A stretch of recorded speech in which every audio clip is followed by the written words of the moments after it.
Welcome back. Now another thing that you can do when you are doing a live event is you can embed the link on one of your web pages.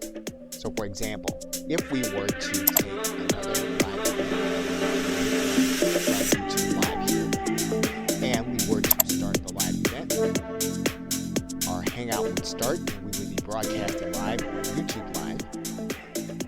We can go inside of our page by clicking this edit button. And we can then click View on Watch Page. And you'll notice then that our stream is live here. And what we would do then is we would then go to the Share button.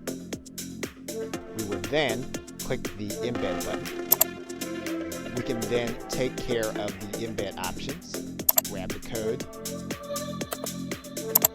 and then head to our website. And of course, we're just using WordPress as an example. You can use the site builder that you find most helpful. We're going to put in our code after a center code. Once we have it, we're then going to click Publish. And then we'll view our post here.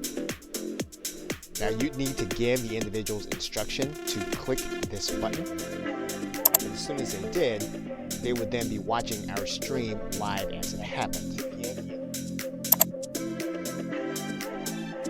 Okay, so with that, thanks, and I will see you in another video.